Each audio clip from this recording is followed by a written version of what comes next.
Hi guys, maayong hapon. So paingon na pod ko sa yuta sa akong igagaw para mag-continue og mower. So nagbaklay lang ko kay gipasakay ko sa akong uyuan adto kutob sa crossing kay nag-service siya.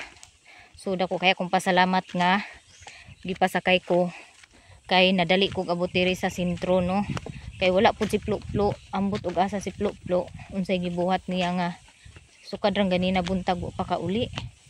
So mo nang wala ko kaganinang buntag naka sayo. So karon pud ko nag-anhi tungod kay adlaw man pud paingon naman pud didto. So kay paingon naman ang akong mower didto sa Subangan at insakto pud siya kay aron ang adlaw dili na ko atubang ang kainit sa adlaw. So di man actually di man kaayo siya init mga maninay. And diri kabalo ba mo nga sa akong experience sa pagmower dili gid ay sayon no nga ang trabaho sa laki sa mga laki nga trabaho dili gid ay sayon kapoy ilabi na og walay kaabag sa pagpanginabuhi.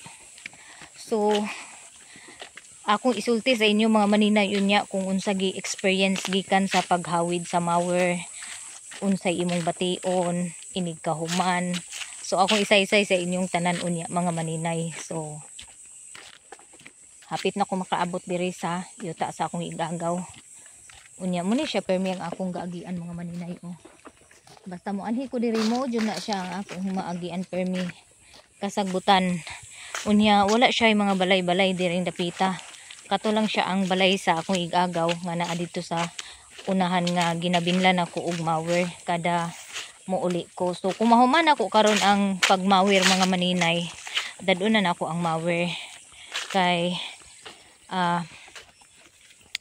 mga isa ka buwan pamandayin anha siya i-mower na pud og utro. So once a month lang ko naga mower diri sa yuta sa ako ang igagaw. So kani bitaw nga mga kuan mga maninay experience. Actually pwede na ko ni ihatag sa lain mga kuan nga nagkinahanglan bitaw, pero para sa ako gusto na ko nga ako ang mo atiman kay aron maka-exercise pud panagsa no. So experience na lang pud nga ingon ani di ay ang mag-atiman og yuta natay atimanon nga kanang tanom. Actually di kay na siya daghan ang ginaatiman ako nga tanom, pero ang paglimpyo need gid siya every month ginalimpyuhan para dili siya sagbot. Aron pud malipay pud ang tagiya sa yuta. Gamay ra kay ni ako madawat ani kada bulan mga maninay, pero ginagrab lang nako kay at least di man sad siya ingon nga everyday ko mo limpyo, once a month ramang ko mo limpyo, and then pwede kay siya makatabang nagig kay siya mga maninay labi na sa pagkanang pang adlaw-adlaw bitaw like pamalit sa tuyo, suka, bitsin, asin makapalit nagig kay siya mga maninay no. So mao lang na ang akong kuan karon nga makatabang pud siya kay ang akong kasabat chips di magid siya every time every day na ako'y halin sa kasabat chips no. Bulto-bulto ang palit sa kasabat chips, pero dili siya everyday nga kanang na ako'y bulto-bulto nga halin. Mao nang ginagrab pud nako ang inaani nga opportunity kay actually di man sa dingon nga hago kay sa nga tanan, kay kung hago pud kay siguro dili na pud nako ni grab ni nga opportunity, dili na ni nako siya i-accept nga opportunity nga kanang trabaho kay ngano lisod man gid og kanang busy na kaayo no.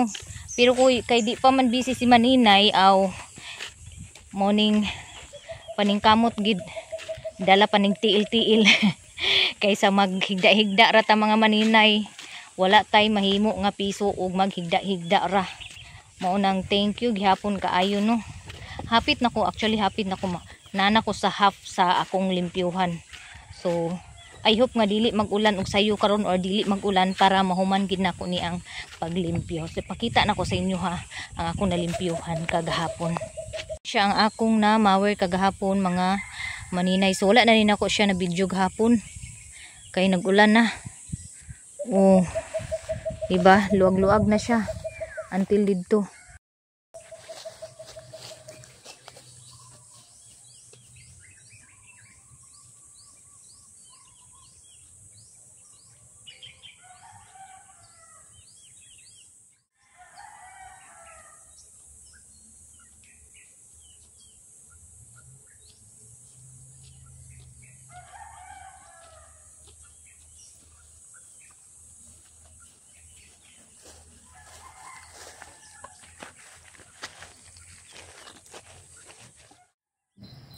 Ug karon guys, nakuha na din ako ang mower nga akong gibilin didto sa balay sa ako ang igagaw unya. Before ko mag-start sa ako ang pag-mower, ako sa dining dugangan ang gasolina kay gamay na ang sulod sa tangke. So kung kamo na amoy mga bata nga gagmay, ayaw jud mo og kumpiyansa mga maninay no, paalala lang ni ang ako nga ipalayo gid ninyo sa inyong balay kung naamoy mga gasolina nga ginapalit aron iwas disgrasya mga maninay nyo. Ipalayo gid ninyo sa inyong mga anak, ilabi na ang posporo kay aron dili magdilaab ang inyong balay mga maninay. So amping lang gid ta og naatay gasolina, mao jud atong ikuan sa atong kuan nga ipalayo gid nato ang gasolina sa balay. Ayaw gid isulod sa balay mga maninay kay kung diha na ninyo isulod sa inyong balay ang gasolina, unya ang inyong anak magduwa-duwa og posporo, magdilaob ug magulbo gid na ang inyong balay mga maninay no. Sulikay lang gid niya kay nahuman na mo kog tubil mga maninay.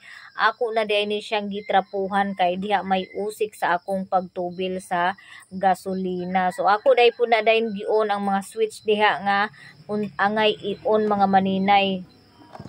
Unya medyo na pud ni nabugnawan ang mower, di na pud siya mo andar diretso dayon kay nalimtan di ay pud nako og on ang kaning dire sa switch dire sa gunitanan sa mower man nga maninay. Maunang wa pud di ay sad siyaning andar. Syempre kay ni andar naman siya mga maninay, di gid nato kalimtan nga magampo ta sa Ginoo, manguros ta before ta mo trabaho nga ilikay ta niya sa disgrasya. Ug diha mga maninay na ako extra nga t-shirt, ako day na siyang gibutang sa akong abaga kay aron dili sakit ang pisi nga akong gihikot konekta sa mower para alalay nga dili bugat ang mower gunitan mga maninay. Ayan mga maninay, so nahulog po yung t-shirt na nilagay ko kaya inayos ko muna siya bago ako mag-start dahil masakit po talaga yung lubid na nakatali at nakaano sa balikat ko, konekta sa mower. Ngayon mga maninay, isi-share ko po sa inyo from the start to mahuman ko og mower kung unsay akong ginabati inig.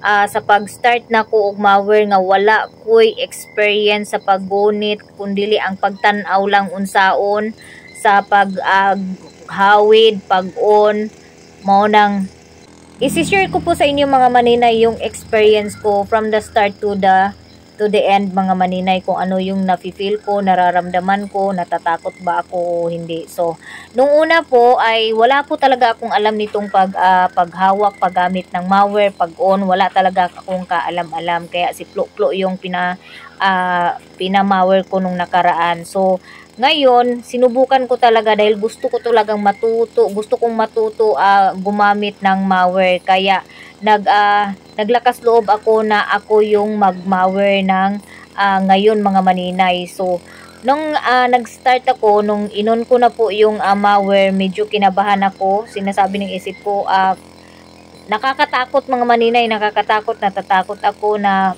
baka kung ano-ano yung pumapasok sa isip ko mga maninay, baka tumalsik o tumilapon yung blade, baka maputol yung paa ko, kung ano-ano na lang mga maninay yung pumasok sa isip ko mga maninay ba.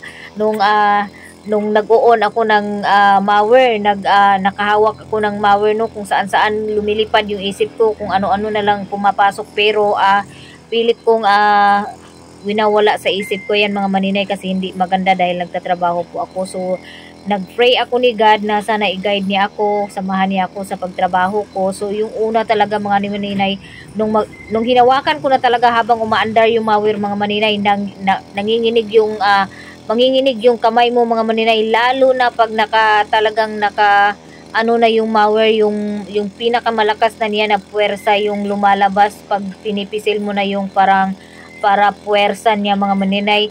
Talagang magugulat ka, matatakot ka na baka biglang tumilapon yung blade. So natatakot ako mga maninay, pero dahil nga ay gusto kong matuto, so giwala na ko sa kung huna-huna ang mga daot nga huna-huna nga nisulod sa ako ang utok mga maninay adtong mga panahona no. So after na mga maninay, diha gid nimo kuan feel ang sakit, ilabi na sakit akong abaga kay tungod sa lubid na tinali ko konekta sa malware para makaalalay sa bigat ng malware. So masakit yung balikat, tapos nanginginig yung kamay ko. Pagkatapos kailangan minsan inaalalayan ko siya ng paa ko, ng legs ko, lalo na pag medyo ano yung blade, inaalalayan ko siya. So yan po yung experience ko mga maninay, lalo na mga maninay nung habang tumatagal na palakas ng palakas po yung puwersa ng malware. May nafe-feel po ako na yung parang sumasakit yung tainga ko sa sobrang lakas ng impact ng puwersa ng malware mga maninay. Kaya hindi basta-basta pag gumamit ka ng malware. Kung hindi malakas yung loob mo, naku, wag ka nang gumamit ng malware dahil nakakatakot po talaga yung paggamit ng malware, lalo na pag blade yung gamit mo. Pero kung nylon lang naman yung gamit mo mga maninay, hindi siya masyadong delikado. Ang babantayan mo lang is yung mga nadadaanan na mga kahoy na tumatalsik, lupa na tumatalsik. Yan lang po yung bantayan mo na hindi tumalsik sa paa mo or sa mata mo, kasi delikado. Minsan natatalsikan yung mata ko ng lupa. Minsan napupuwing ako sa lupa. Kaya delikado po talaga yung paggamit ng malware. Kaya pag hindi kayo komportable na gumamit ng malware, wag na po kayong maggamit ng malware mga maninay. So habang tumatagal mga maninay, na-feel ko yung manhid sa balikat ko, lalo na pag nanginginig na yung malakas na yung puwersa ng malware. Tapos ang pinakaano ko na feel ko nung nagma-malware ako na medyo matagal-tagal na at medyo malakas na yung puwersa ng malware, medyo sumakit yung tainga ko mga maninay. Yan po yung experience ko sa paggamit ko ng malware. So hindi ibig sabihin na naka-experience ako ng ganyan mga maninay, hihinto na ako na mag-malware. So hindi po ako maghihinto ng magamit ng malware mga maninay. Tapos payo ko din sa inyo mga maninay, kapag ang mga asawa ninyo or mga kapatid ninyo gumagamit ng malware or ng matagal, huwag nyo po silang ipaligo mga maninay, dahil hindi po talaga maganda pagkatapos mo mag-malware maligo ka, dahil mainit po yung malware. Halos yung puwersa ng malware, nanginginig yung katawan mo. Kasi sa nararamdaman ko, nang mag-stop akong mag-malware mga maninay, naramdaman ko talaga yung manhid yung kamay ko. Tapos matagal na akong huminto na sa pag-malware, nanginginig pa rin yung mga daliri ko. Parang yung impact ng puwersa ng malware, yung lakas ba, ramdam ko pa rin sa kamay ko. Kahit medyo nakapagpahinga na ako mga maninay, hindi pa rin nawala yung nanginginig yung kamay ko, yung mga laman ko sa kamay. Kaya hindi po talaga maganda na pagkatapos mag-malware maligo or mag-half bath or magbasa ka ng kamay mo, dahil iwas pas mo na rin mga maninay, dahil pag naligo ka, for sure pasmado yung katawan mo mga maninay. Kaya kung ayaw mong ma-dead ka agad, kung ayaw mong mabalo agad mga maninay, kaya iwasan nyo talaga na ipaligo yung mga asawa nyo, at baka kayo ay mabalo agad or baka mainutil yung mga asawa ninyo mga maninay. Yan po talaga yung iwasan ninyo pag kayo ay gumamit ng malware mga maninay, kasi delikado po talaga. Naku, iwasan mong maligo agad pagkatapos mong gumamit ng Mawir mga maninay para mabuhay ka pa ng matagal. Bitaw mga maninay, totoo talaga yan. Yan po talaga yung nararamdaman ko mga maninay. Kahapon lalo na nung nabasa, hindi ko talaga maiwasan na basa kami sa ulan kahapon dahil umulan po kahapon. Nanginginig po yung kamay ko kaya hindi po talaga ako naligo kahit nabasa ako medyo nabasa ako sa ulan kahapon mga maninay.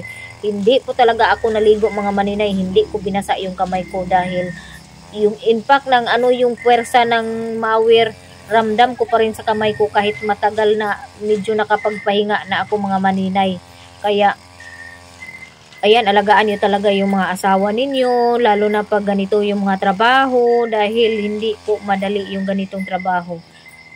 Tapos, mabigat, basta mga maninay, yan po yung payo ko sa inyo. Kaya, kung kayo, mahal niyo yung mga asawa ninyo, naku, payuhan nyo na huwag maligo agad pagkatapos gumamit ng Mawir dahil hindi po maganda. Pasma po yung resulta pag kayo ay naligo agad. So, yan lang po ang aking maipapayo sa mga lahat ng mga nanonood na gustong gumamit ng Mawir or gumamit ng Mawir na po, payo ko sa inyo na huwag po kayo talagang maligo. So, that's it lang mga maninay. Sana po ay makunan nyo ng aral po yung aking sinasabi dito sa aking video. At ako ay magpapasalamat sa inyong lahat ng sumuporta sa akin. Walang sawang nanonood na aking video at hindi nag-skip ng ads. Lalo na sa mga bashers, mga maninay. Nagpapasalamat din ako kasi dahil sa mga basher, medyo meron po akong nakuha na aral. Tapos, hindi man lahat ng basher ay nakapagbibigay ng aral. Pero at least, kung ano man yung mga sinasabi nila, yung iba naiano ko din, nai-adapt ko din sa sarili ko na ay tama nga pala sila. So, yun lang po mga maninay, no?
So, naputol po yung lubid na tinali ko sa mower para alalay ng bigat ng mower.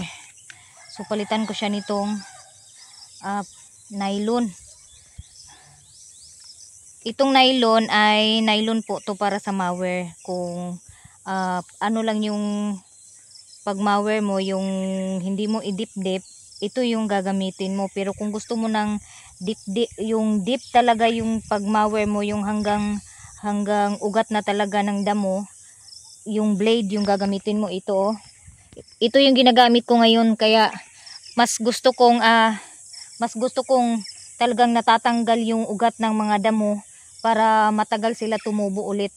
So yan po yung ginamit ko, kasi kung ito hindi ito siya makakakuha ng mga ugat-ugat ng damo pag ito yung ginamit ko, hindi yung blade. Kaya medyo matagal yung medyo matagal na matapos yung ginagawa kong pag-mower, dahil tinatanggal ko talaga yung iba, lalo na yung Carabao grass. Tinatanggal ko talaga yung ugat nila, mga maninay, para matagal po tumubo yung Carabao grass, yung mga ganyan na ano. Ito yung pinakamahirap hindi to humahaba, itong damo na to hindi yan humahaba, pero maano yan, kumakapal. Kaya pag nakita ko yung ugat nila, talagang kinukut-kut ko talaga sa blade ng mower para matanggal yung ugat at matagal itong tumubo ulit yung mga damo. Kaya medyo matagal-tagal na matapos to, kasi talagang dinidip ko talaga yung pagmamawer. So ngayon guys ay kailangan ko tong yan.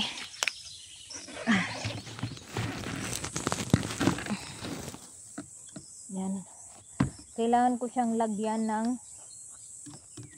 nito para alalay sa bigat ng mower. Kasi mabigat po yung mower, mga maninay, at hindi talaga kaya na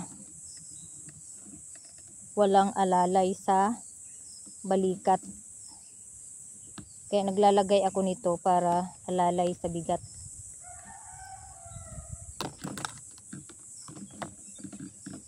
Saka mga maninay, hindi talaga madali ang mag-mower.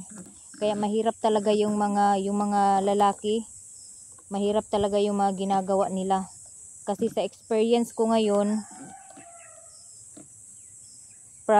sa pag-start ng pag-mower, simula pa lang, pag umpisa ko pa lang talaga, sa paghawak pa lang ng mower, medyo kabado ako. Kabado lalo na nung tumunog na yung mower, umandar na yung mower, lalo na yung time na parang pang ganun yung boses ng mower. Talagang nakakatakot po, mga maninay. Kaya kung nagpapanik ka, nervyoso ka, huwag ka na lang mag-mower para hindi ka madisgrasya. Lalo na pag may marinig kayo na pak yung mga tunog-tunog ng kahoy. Nako, alam niyo ba kung anong ginagawa ko? Talagang inaano ko ganyan, no? Parang nanggigigil na ako Nanggigigil, parang ginaganahan na ako mag-mower ba. Nanggigigil na ako na tanggalin talaga yung mga ugat ng damo. Kaya talagang pinapaano ko yung under ng mower. Tapos hindi madali talaga, mga maninay, as in. Kaya yung mga asawa dyan na may mga bana na nagtrabaho ang pag-mower, naku, alagaan nyo yung mga asawa nyo, mga maninay. Lalo na pagkatapos mag-mower, wag nyo po silang paligo agad. Bahala na matulog, mabaho na matulog yung asawa nyo. Wag nyo lang ipaligo. Gamit ng mower from start to matapos, hindi madali.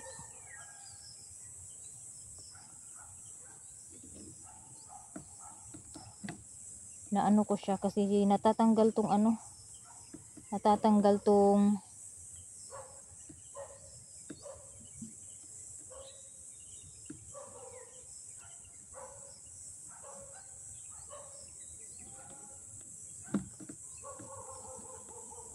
Uy, dito sa amin ngayon uso yung nakaw ng mga manok pansabong or mga manok, basta mga manok.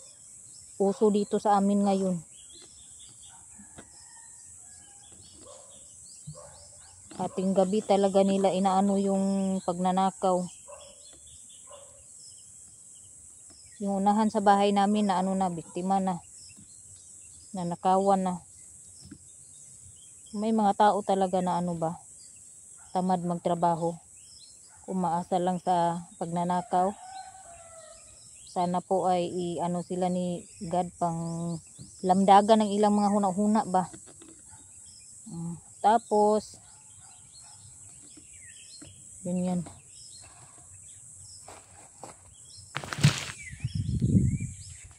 $2,000 years later. So tapos na po akong magmower mga maninay, pauwi na po ako.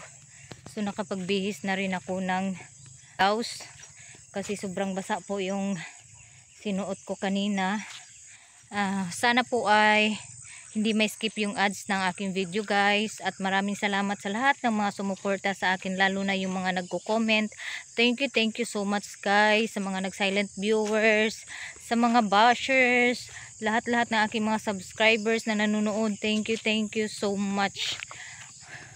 Na-appreciate ko talaga yung support niyo sa akin mga maninay.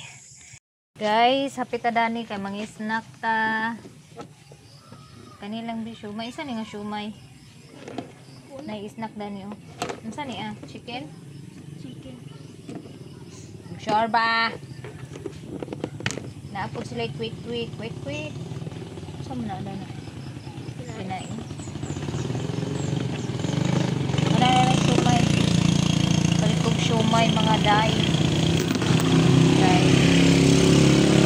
Itutong si Maninay Inday.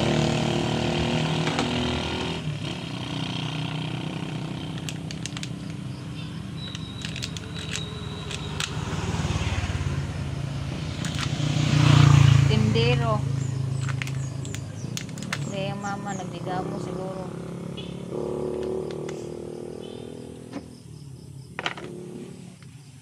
Ay, naamang ko yung chili powder dito mga maninay, maghimo dahil kong chili sauce.